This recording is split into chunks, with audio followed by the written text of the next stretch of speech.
Hi, guys, and welcome back to Reed's Readers with your host, Clinton Reed.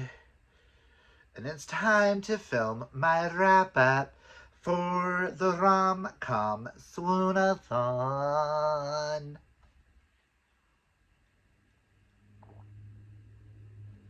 Because every book I read for the RomCom Swoonathon, and at the end, I will pause, do a little thing to just show the bingo board. If you hear any noises, it's my laptop over there. I am doing live reading sprints. Second live I've done today because YouTube decided to kick me off and give me copyright warnings because I was using an ambiance inspired by Luca. But because it wasn't actually Disney, I didn't think I would get a copyright. But apparently, I did! How's y'all's day going? It's a mess here at March 1st. Ugh. So, I'm drinking peach something tea. Oh my god, it's so good, and it's giving me my southernness. It's helping me calm. So, let us get into the stats. For the month of February, I read 16 books, 0 DNFs. Did I read everything I said I was going to read? No. Taking no punishments. A few that I didn't get to in my... The important ones I didn't get to was Game Changer, but I'm moving that to March. I didn't get to The Lovers by Rebecca Fabian, and I didn't get to Triple Sec, but I'm going to move those to April and just knock them out first in the month, and that way we can catch up. But I did read all 4 book club books, so there's a positive. Okay, so my star ratings. We have 1 book under a 3-star, and I gave that a 1.5 star. We'll get to that, and I don't have a lot to say just now. I will link the live show for that down below. I read 4 4-stars, 1 4.5 star, 8 5-stars, because I did kind of binge a series, and 2 6-stars, which are favorites of the year. And I will say the series that is all 5 stars will probably be in my favorites of the year because, yeah, and that gave me an average of a 4.6 star rating. I read 5,528 pages this month, 2 queer books. 1 of those queer books was on my 25 to read in 2025. I read 4 book club books, 7 new to me authors this month, 5 authors I've read before. I didn't read any rereads. 13 of the books that I read were official romances of some kind. 2 were fantasies. I read 1 book exclusively on Kindle, but I physically own it now. 3 of the books starts a series. 4 of the books continue a series. 1 caught me up on a series.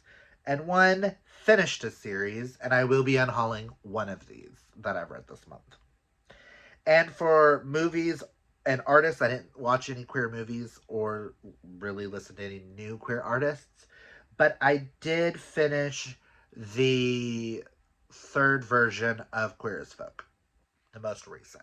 So that was pretty nice. So I'm gonna flip to the order I have the book so I know where to pause so I can insert the photos and stuff properly. So we're gonna start with my 1.5 stars. I'm just gonna bring this over so I can just knock them down. I just really want to put these books away. Sorry, I'm a little frazzled. So my 1.5 star rating, I will link the Fiction Falls live show for Lady of Darkness. This really did not work for me. There, you can watch the live show to see my hatred and anger for one particular scene, which dropped it an entire star. I was going to give it a 2.5, but I dropped it to a 1.5 because of just the fury I have for one particular scene in this. But this wasn't what I thought it was going to be. It felt too long. I feel like if you took about 200 pages out, nothing would change about the story. Go watch our live. It was hilarious. But Amanda did give it a 4 stars, so if this does sound like something that you would enjoy, check it out. I'm done talking about it. Now to 4 stars, I'm going to pause so we can talk about the first of the 2 that I don't own. I am only going to do this with 2 books. So the first 4 star goes to The Dogs of Venice by Stephen Rowley, which you know I love Stephen Rowley because the gunkle. This is a short audiobook that is free on Audible if you have an Audible account. I will probably be physically buying a copy when it comes out in October, November time to physically read because it is so beautiful. It is about a man who husband leaves him and he goes on the vacation anyways and meets a dog in Venice, and that dog just kind of changes his life. I think it's like 80 pages, but it's just so beautifully written and so powerful. It only got a 4 star because it was really short. I wish it was longer, but I really enjoyed it, and I think if y'all would just want a really quick Mel audiobook, this is a really good one to do. Next, we have The Score by L. Kennedy. This is the 3rd book in the Off-Campus series. This one follows Allie and Dean. I thought this was super cute. I really like Dean and I really like Allie as characters. Hockey romance. Not much to really say. Dean is the ladies' man. Allie is a, she doesn't do like a one-night stand and then they have a one-night stand and neither one can forget the other. So really cute. I will be continuing. I've only got the goal and the legacy left, so I'm hoping to get to those hopefully in like April and May. Next is the Thrills and Chills book club book. Again, brain is just a little frazzled right now. But I gave A Killing Cold by Kate Alice Marshall 4 stars. This is an isolated thriller setting at a cabin in the middle of winter.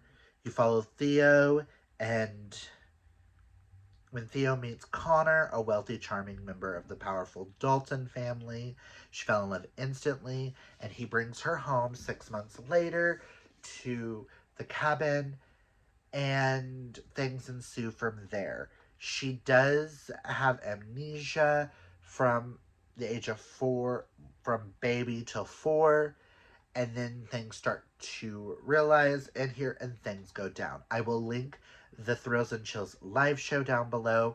This was super fun. I don't like to go into too much detail on thrillers here because I feel like a lot of times you just need like the basics, and I don't want to spoil anything for anybody. So this was super cute and super fun, and I hope you guys check it out because I will be reading more Kate Alice Marshall in the future. Next, we have the last 4 star, correct? Yes, is Bad Little Bride by Megan Brandy. This is the sequel, the companion sequel to Tempting Little Thief. Yes, Tempting Little Thief. And this follows Enzo and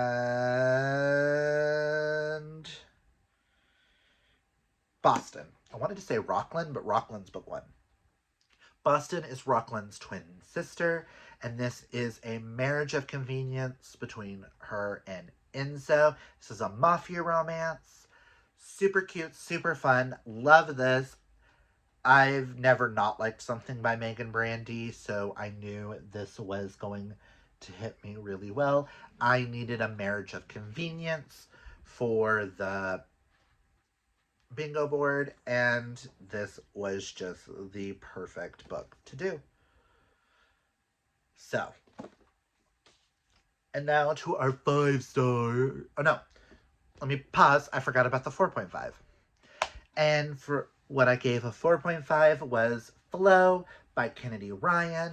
This is a novella before the Grip series, which I'm hoping to end. I was going to try to get to the rest of the series in February, but alas, wasn't able to. So I'm hoping that in April I can knock out this series. But Flow follows two people. It's the meeting of Grip and just where the main characters meet. Rap. This is a rap romance. Names are escaping me right now, guys. I know his name is Grip, but what the heck is her name? I really enjoyed it. I cannot wait to finish this series, and hopefully when I get to the rest of the series, I can tell you guys a lot more about this series. So, there's that. Again, brain. I'm sorry, Kaylani. I will also link down below my reading vlog, which goes into more in depth on all of these, including Flow. The reading vlog I did inspired by the besties. So if I'm missing things, go watch that, and it should clear you up on a lot of this. Super cute. Loved it. And now I don't have to pause anything. So to the 5 stars, we start with Constantine Distorted Illusions by Cami Garcia and Isaac Goodhart. I do believe Isaac Goodhart did the illustrations. Yes. And I'm a huge fan of these DC YA like redos of some of the most famous DC characters. Constantine, I'm a huge fan of him. Technically, this would count as queer as well, but I'm not going to count it because there was nothing queer about his identity in this, but Constantine is pansexual. Just putting that out there. I needed a YA for the bingo board because I didn't think I wouldn't get to the YA that I wanted to read. So this was a fun, quick way to get a YA, and I'm happy I did, and it kind of flowed with the color schemes. So next I have for 5 stars was Kiss Her Once for Me by Allison Cochran. I finished this yesterday on the last day of the month. I needed a mixed media book, and I saw that this, because it was on my 25 and 2025 list, is labeled mixed media. This is a holiday sapphic romance, fake dating between, it starts off with Ellie. She met a girl on Christmas and then had this wonderful day. And then never hears from her again because of situations that ensue that you learn throughout the book. And then a year later, her life is in shambles. She's working this measly job as a barista. She doesn't want to work it. And the owner of the building, Andrew, correct? Yes. Andrew takes her out to dinner one night and offers her this deal, this marriage of convenience pact of fake dating, and he'll give her $200,000, which could change her life. Ellie's an artist. She got fired from her dream job to be an animator and all this stuff, which is why throughout the book you do get a web series every so often and then the story. But she shows up at this cabin for Andrew's family. Lo and behold, Andrew's sister is the girl that she met last Christmas. This book is inspired, I realized in the back, in the acknowledgments, it is inspired, what is the name of the movie? By While You Were Sleeping. I know it stars Sandra Bullock. Love that movie. And also, something I would like to note, that Ellie is also demisexual and bisexual, while Jack is sapphic. And then you have a non-binary side character, and Andrew, his sexuality is not labeled, but I think he's a little pansexual and demi kind of thing. So this was such a fun ride. I love Alison Cochran's writing, and this is really good demisexual representation, and I highly, highly recommend it if you're looking for a good sapphic Hallmark kind of book. Next, I have probably the hardest hitting book on this list, and that is Still Beating by Jennifer Hartman. This book follows Cora and Dean. Cora and Dean do not get along. Dean is Cora's sister's fiance, and they practically hate each other. Well, one night, Cora calls Dean to help get her home because her wallet was stolen and everything. Next thing they know, they get knocked out. And then they wake up in a serial killer's basement, tied up to poles. Please check all sorts of trigger warnings. This has potential to become a 6-star depending on throughout the year how I feel. Please check trigger warnings. And this follows them during the act and then after. And what bonds them. My favorite quote is actually on the back where he says, he puts his hand against my chest. It's still beating, he whispers. His words, a soft kiss on my lips. As long as it's beating, you're okay.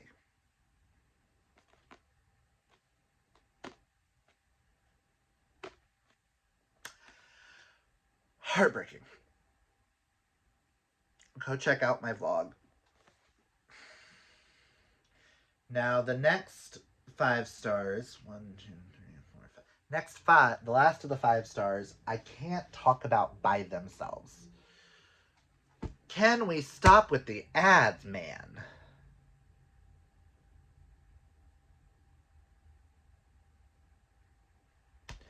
I get copyrighted, and now I get an ambiance with all the ads.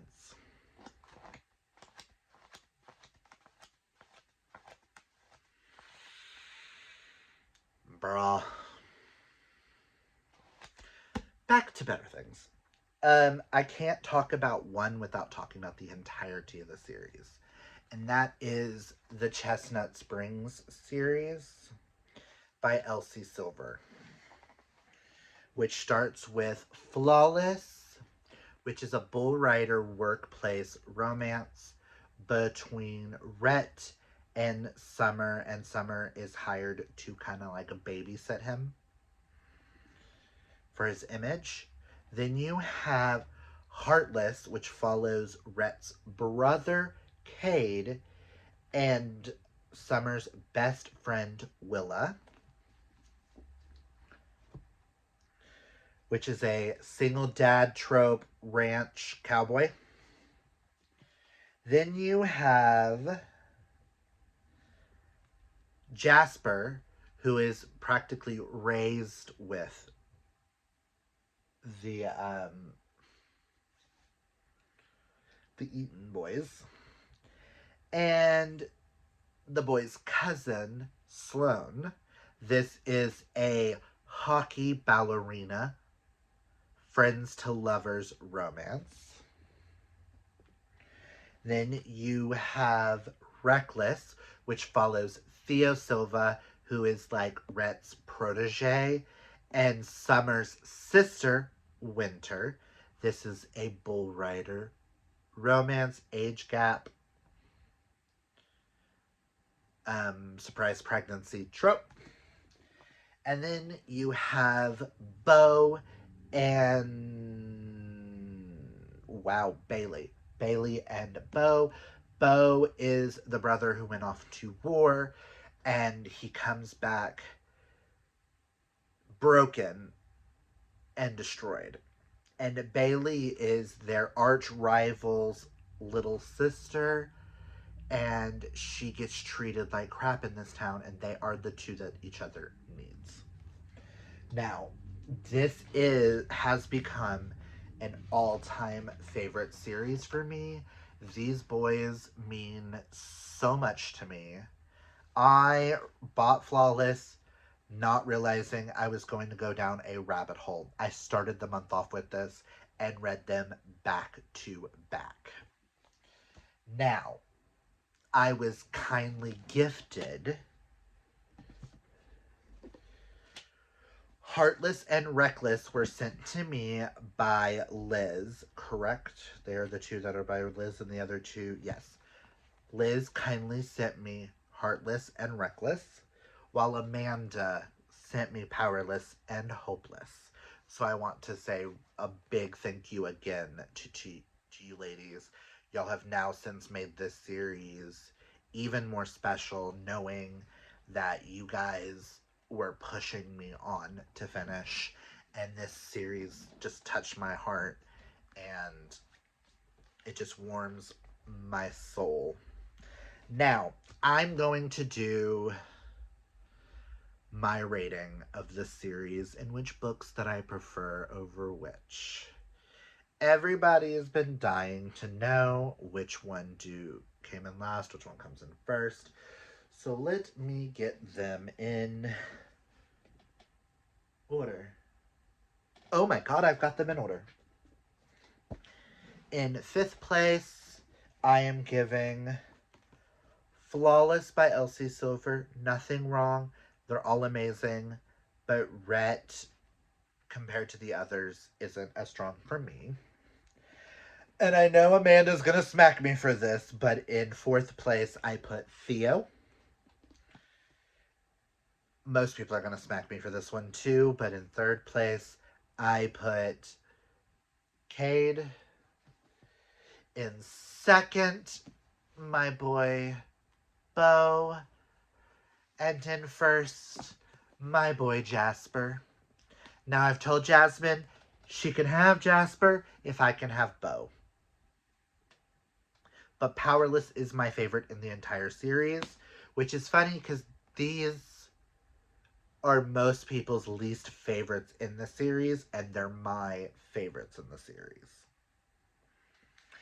So, I am just so happy that I went down the rabbit hole of Crescent. Why do I keep wanting to say Crescent City? Of the Chestnut Spring series. This series just means so much. And I did not think cowboy romances were for me. But Elsie Silver has now become an author. I would like to read all of her books. I do not care. I'm obsessed. She knows how to make characters. She knows how to build a family. And also, I think every one of us can agree that the father in this, Henry, is it Henry or Harry? Harvey, is the best character in the entire series and should have gotten his own book, but he has a bonus chapter in every one of this. And it just means, this series just means so much. So, yeah. If you have not checked out the Chestnut Spring series, check it out. Yes, I gave everyone in this series a 5-star, but overall, with my experience and stuff, this is a 6-star series and will be going on probably my favorites of the year list. And also those colors. Ugh. Let me set these down. And now on to the top 2 books of this wrap up. I gave both of these 6 out of 5 stars. It's hard to put one above the other. They are kind of equal in my eyes. I'm still trying to figure out which one is my favorite book of the year because these 2 are fighting really well with Becoming Ted. The experiences with these, the lessons you learn in them, the powerful of emotions. And I will link both the Swoony Readers live show and the Ba live show because these are the picks for February. The Swoony Readers pick being Bet on It, and the Ba pick being The Romantic Agenda. I'm going to talk about The Romantic Agenda for a moment. This book follows Joy, who is asexual and secretly in love with her best friend, Malcolm. Now, Malcolm invites her on a weekend trip where he is surprising this girl, Summer? Yes, Summer, who he wants to date. Malcolm is also asexual. And Summer's also bringing her ex, Fox. And this is a story of where Summer and Fox, just Fox. We have a new rating scale in Ba, and that is 0 to Fox. Where does the guy fall? 0 to Fox. From now on, for this year, it's going to be 0 to Fox. The only other guy that I can say that stands above Fox in my eyes is Mr. Noah Riley from Say You Swear. But Fox, the conversations that are had in this book about asexuality, about him confessing his feelings, just so powerful. Please go check this out. And last but not least, Bet on It by Jodie Slaughter. Now, the besties did not particularly like this. They all gave it a 3-star. Not a bad rating. But this book follows Aja and Walker. Now, please check triggers. This is where Aja moves to a small town because of her anxiety and she wants a slower life. And she's been going to bingo and doing all the things, trying to get better at socializing because of her anxiety. Enter Walker, who has to return home to this small town to help take care of his grandmother who hurt herself. To a small town which holds so much trauma in his life based on his father's drug addicts, gambling, addictions, the way the town treated him, made fun of him, put him down, made him feel like crap. This town basically destroys him. But he does. And they both end up coming together in a way that helps each other heal. There are conversations in this book that are similar to some of the situations that happened to me. My dad was a drug addict. Granted, thankfully, my mother pulled me from the situation. Walker, on the other hand, his mother left him with his dad. So I can't correlate to what exactly Walker went through.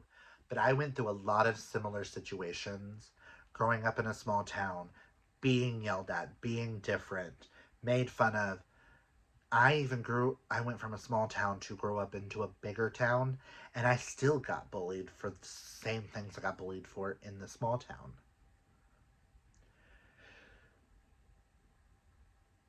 This book just hits home, there is a particular scene where he has a phone call from his father that is a conversation I know for a fact I am never getting.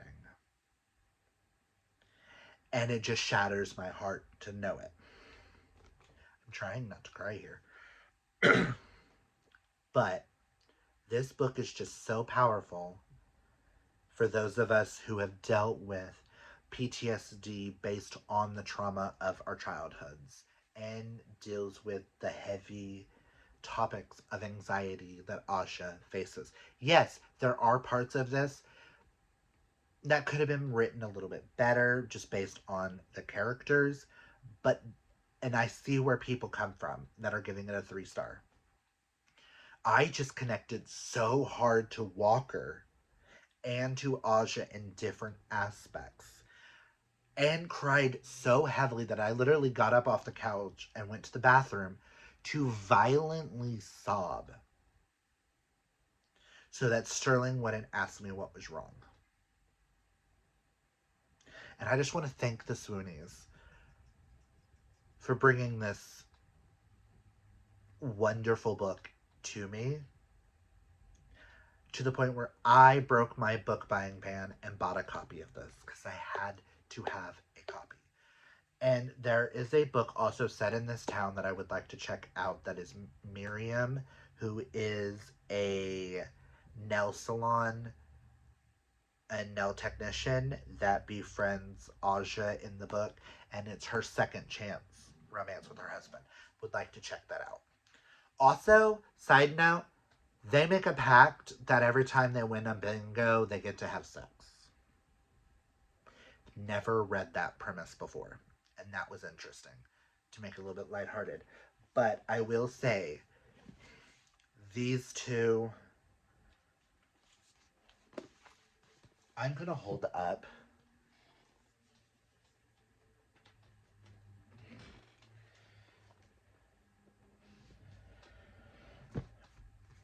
If you take any recommendations I give you from this video, I would give you all of these. Please check all the trigger warnings for all of them, especially Still Beating. I picked up majority of these, minus the romantic agenda, because of the Swoonies. Because of the besties. I picked up Flawless because Karina's been raving about the Chestnut Springs series for God knows how long. I'm kind of mad that I didn't get to the book that I wanted to for Dana, so I will be doing a repeat of the books inspired by the besties. But this stack alone makes my February reading experience the best I think I've done in a long time. I mean, can we also just... We're going to ignore Lady of Darkness, okay, guys? But can we talk about the aesthetically pleasingness of this stack of books together? Like, come on. This is just stunning. The blues, the purples, the pinks. Ugh. It's just so aesthetically pleasing to the eye. Ugh. And I'm going to pause real fast. But because of the Swoonies, I'm going to put up here the bingo board that I completed. And I want to show you guys how I completed it. And I just think this is the most beautiful bingo board I've ever completed. Just saying, it's stunning and deserves all the flowers. I just wanted to... I was so happy that I was able to complete it. I didn't think I would. Yes, I doubled up and tripled up on several prompts. But hey, February was just fabulous. I had the best, most fabulous time reading, so I want to thank the Swoony readers for putting on the RomCom Swoonathon. This was a blast. And it's all I've got. Comment down below if you've read any of these books. What did you think about them? Did I convince you to read any of these? Please check them out. Let me know. And tell me what your best book was of February. I'm excited. This year is bringing me new authors, new favorites, and it's just fabulous. But that's all I've got for you guys. Remember to embrace your inner rainbow. Take care of your mental health. As they say, hydrate or mummify. And until next time, have a beautiful, amazing, gay day. Bye!